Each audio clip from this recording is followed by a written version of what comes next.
चलिए दोस्तों, तो मैं प्रभात रंजन पुनः आपके समक्ष एक नए ऐतिहासिक व्यक्तित्व को लेकर उपस्थित हूं।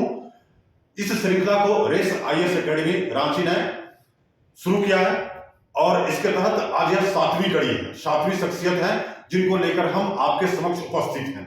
और इस शख्सियत का नाम है सरला देवी चौधरानी। और सरला देवी चौधरानी का कई सारे क्षेत्रों में महत्वपूर्ण उपलब्धियां हैं, उनका महत्वपूर्ण योगदान है। तो आज उन्हीं योगदानों के बारे में हम देखेंगे कि इन्होंने किन किन क्षेत्रों में क्या क्या महत्वपूर्ण कार्य किए हैं, क्या क्या महत्वपूर्ण योगदान दिया है। तो किसी के जीवन परिचय शुरू करने से पहले उसके जन्म के बारे में जानते हैं और उसके आगे के जीवन परिचय को हम देखते हैं। तो इनका जन्म दोस्तों 9 सितंबर 1872 को जोरासांकी, जो उस समय कलकत्ता का एक महत्वपूर्ण इलाका था, महत्वपूर्ण क्षेत्र था, तो वहां पर हुआ।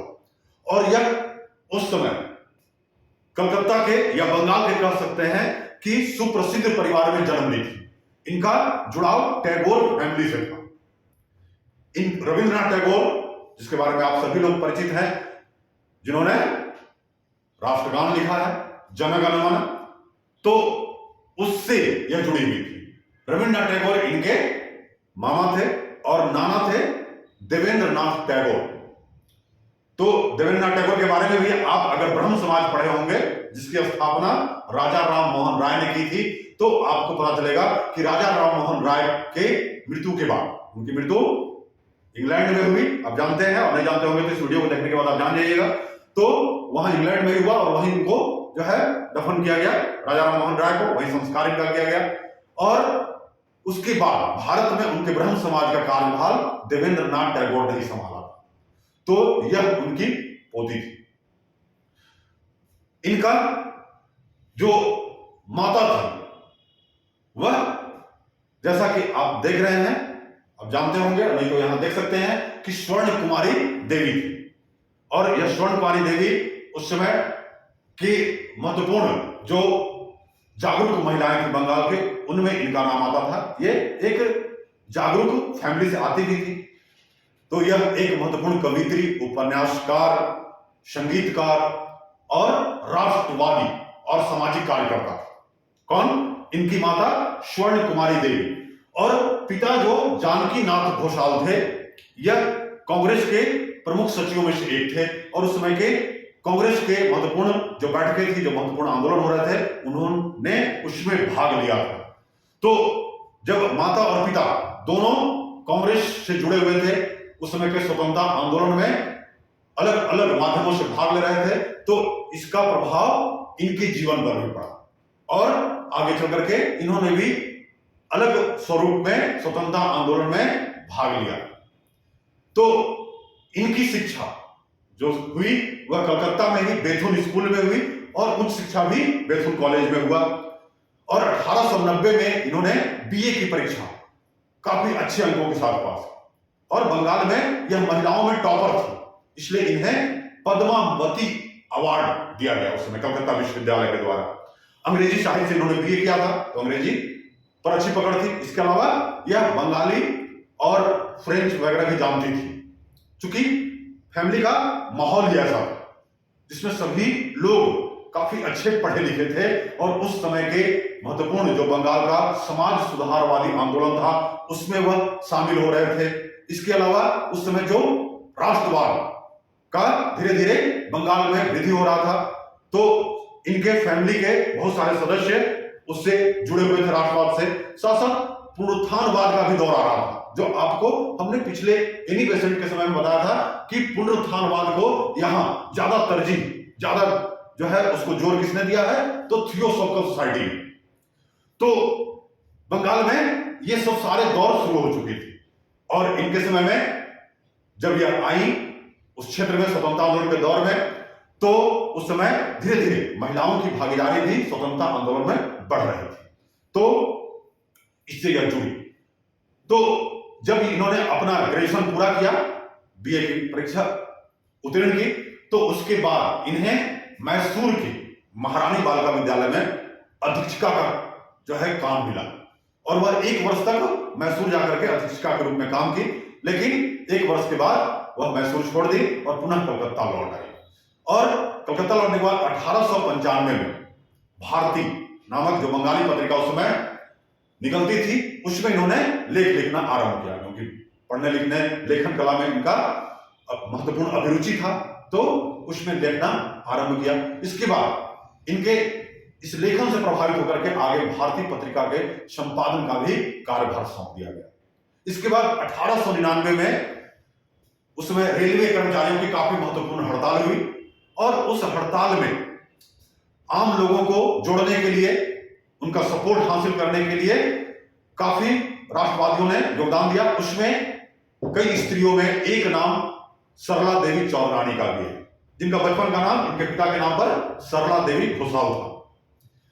बाद में जब इनका विवाह 33 वर्ष की अवस्था में, जब ये 33 वर्ष की अवस्था में पहुंचती हैं, तब इनका विवाह राम भुज दत्त चौधरी से होता है, और तब इनका नाम बदल करके सरला देवी चौधरानी हो जाता है। तो 1899 में उस रेलवे के हड़ताल में आम लोगों को जोड़ने का इन्होंने व्यापक पैमाने पर काम किया, उस अभियान से जुड़ी।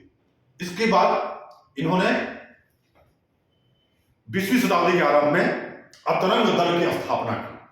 यह अतरंग दल जो है वह भारत के मानचित्र पर इसके सदस्य हाथ रख करके और एक शपथ लेते थे कि हम भारत को आजाद करने के लिए अपना आत्म बलिदान कर देंगे। तो इन्होंने उसमें बंगाल के युवाओं को स्वतंत्रता संग्राम की ओर मोड़ने का काफी महत्वपूर्ण प्रयास किया। इसके बाद इन्होंने प्रतापादित्य नामक व्रत को आरंभ किया। इस प्रतापादित्य नाम जो रखा गया था वह एक बंगाल के महत्वपूर्ण हिंदू देशभक्त थे, और यह मुगल काल के दौरान हुए थे, और उस समय मुगलों से इन्होंने बंगाल के क्षेत्र में लोहा लिया था। तो उसी को देखते हुए इन्होंने प्रतापादित्य व्रत शुरू किया, और इसमें इस व्रत को रखने वाले लोग जो है तलवारबाजी, कुश्ती आदि की कलाओं में निपुण होते थे, वह इस कला को सीखते थे। और इस कला को उस समय जो महत्वपूर्ण प्रोफेसर थे मुर्तजा, वह इसको सिखाया करते थे। इन चीजों को जो युवा थे, युवा को अपनी आत्मरक्षा के लिए, और अगर सामने अंग्रेज आ जाए तो अंग्रेजों को उधर से मार भगाने के लिए जो है तलवारबाजी, कुश्ती जैसी कलाओं को, और व्यायामशाला वगैरह भी खोला गया, इन सबों को प्रोत्साहन दिया। इसके बाद इन्होंने आगे 1904 में उद्वित्या व्रत और वीराष्टमी जैसे उत्सव भी शुरू किए। वीराष्टमी में तलवारों की पूजा की जाती थी, और यह उत्सव दुर्गा पूजा के दूसरे दिन मनाया जाता था। उस समय भी काफी बड़े पैमाने पर आयोजन किया जाता था तलवारबाजी, कुश्ती आदि का, और उस समय बंगाल के युवा लोग अपनी प्रतिभा वहां दिखाते थे। इसके बाद जब उसी समय आप देखते हैं कि आगे बंगाल का विभाजन का दौर शुरू हुआ, तो जो हमारे उस समय के राष्ट्रवादी पुरुष थे अरविंद घोष, उन्होंने कानूनी मार्ग से स्वाधीनता प्राप्त करने का विरोध किया, और उनके भाषणों से प्रभावित हुई। इसके बाद फिर यह उस आंदोलन से जुड़ी, उस समय का जो स्वदेशी आंदोलन था, और इन्होंने 1905 का जो बनारस अधिवेशन हुआ उसमें वंदे मातरम गीत गाकर के इतिहास रचा।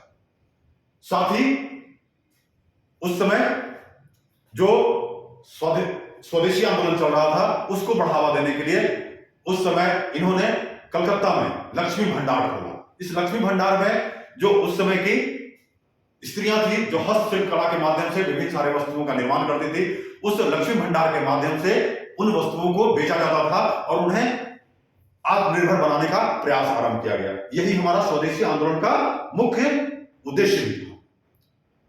इसी समय 1905 में जब ये आंदोलन हो रहे थे, तभी जो है घर वालों के प्रेसाइज करने के बाद उनके दबाव में इन्होंने 1905 में जो उस समय के महत्वपूर्ण आर्य समाजी विधुर थे और जो पेशे से वकील, पत्रकार, सामाजिक कार्यकर्ता और राष्ट्रवादी जुझारू व्यक्ति भी थे, राम भुज दत्त चौधरी, जैसा आपने बताया, उनके साथ विवाह किया और उसके बाद यह पंजाब के लाहौर में शिफ्ट हो गई। वहां पर जाने के बाद जैसा कि आपको मालूम है 1906 में जो है मुस्लिम लीग का गठन हुआ। उसी मुस्लिम लीग के अगेंस्ट में कह सकते हैं, उसके पैरेलल में, उसके समानांतर में इन्होंने लाहौर में हिंदू सहायक सभा की स्थापना की, ताकि उसके समानांतर रूप से यहाँ हिंदुओं को संगठित किया जा सके, यह उनका उस समय उद्देश्य था। और यह उद्देश्य क्यों आया, तो जो बंगाल में पुनरुत्थानवादी दौर चल रहा था, जो स्वदेशी आंदोलन वगैरह भी देखते हैं, उसका इनके ऊपर प्रभाव था, तो इसलिए इन्होंने वह सभा स्थापित किया। इसके बाद उसकी शाखाएं कई जगहों पर खोली गई, सियालकोट, गुजरांवाला आदि जगहों पर उसकी शाखाएं खोली गई। इसके बाद चूंकि आप जानते हैं कि काफी यह शिक्षाविद और राजनीतिक कार्यकर्ता थी, शिक्षा से इनका काफी लगाव था, तो यह अपने पति के साथ, जो उस समय की उर्दू साप्ताहिक पत्रिका थी हिंदुस्तान, उसमें संपादन में सहयोग दिया, जो बाद में चल करके अंग्रेजी पत्रिका के रूप में कन्वर्ट हो गई, उसमें बदल गई। इसके बाद 1910 में इलाहाबाद में इन्होंने भारत स्त्री महामंडल की स्थापना की। यह उस समय का अखिल भारतीय स्तर का पहला महिला संगठन था, इसको याद रखिएगा। और यह यूपीएससी की परीक्षा में पूछा गया महत्वपूर्ण प्रश्न है कि भारत स्त्री महामंडल की स्थापना किसके द्वारा की गई, कहां की गई, कब की गई, और यह या ऐसे आगे पूछा जा सकता है कि अखिल भारतीय पहला महिला संगठन कौन था, तो वह भारत स्त्री महामंडल था। और इसका फिर आगे कराची, कानपुर जैसे दिल्ली आदि कई जगहों पर इसकी, लाहौर मेनली, इलाहाबाद के बाद सबसे पहले लाहौर, तो ऐसे कई जगहों पर इसकी शाखाएं खोली गई। इसके बाद यह आगे के जो कांग्रेस के महत्वपूर्ण आंदोलन थे उसमें शामिल होती रही। 1919 में जो रॉलेट एक्ट के विरुद्ध में सत्याग्रह शुरू हुआ, तो उसमें इनके पति ने भी बढ़ चढ़ करके भाग लिया। और उसी समय इनकी मुलाकात महात्मा गांधी से वहां हुई, जब रामभुज दत्त चौधरी को गिरफ्तार कर लिया गया, तो गांधी इनके घर पर पहुंचे इनसे मिलने के लिए, और वहां जो है सरला देवी की मुलाकात महात्मा गांधी से हुई और उनके व्यक्तित्व से प्रभावित हुई। उसके बाद यह भी असहयोग आंदोलन में उसमें कूद पड़ी। इसके बाद 1923 में इनके पति का देहांत हो गया, और 1923 में पति के देहांत होने के बाद यह लाहौर छोड़कर वापस कलकत्ता आ गई। और कलकत्ता आने के बाद 1924 से 26 तक इन्होंने फिर जो 1895 में भारती के संपादन का कार्य संभाला था, उस कार्य को पुनः संभाला।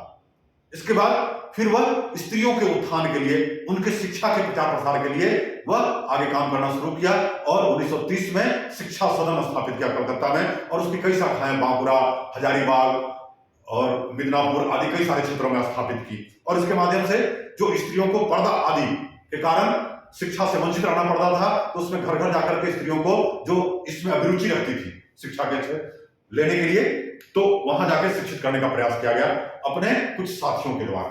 तो इस तरह से इनका यह कार्य आगे बढ़ता रहा। लेकिन 1935 में इन्होंने इन सार्वजनिक कार्यों से अवकाश ले लिया, और इसके बाद जो है अपना घरेलू जीवन व्यतीत किया। इनके पुत्र का विवाह आगे महात्मा गांधी के जो है वह पौत्री के साथ हुआ। इसके बाद 18 अगस्त 1945 को इनका निधन हो गया। इन्होंने अपनी आत्मकथा लिखी, जिसका बाद में धारावाहिक बंगाल में बना। वह आत्मकथा था जीवनेर झारा पाटा। तो दोस्तों, आज जो है महत्वपूर्ण शख्सियत सरला देवी चौधरानी के बारे में आपने यह महत्वपूर्ण जानकारी प्राप्त किया। आशा है कि आपको यह जानकारी काफी पसंद आएगा, और आप इस वीडियो को काफी अच्छी तरह से वॉच कीजिए, इसको देखिए, और इसको लाइक और शेयर करना मत भूलिए। और हम आगे ऐसे ही शख्सियत को लेकर के आपके समक्ष उपस्थित होंगे। तो आज के लिए इतना ही। धन्यवाद। जय हिंद।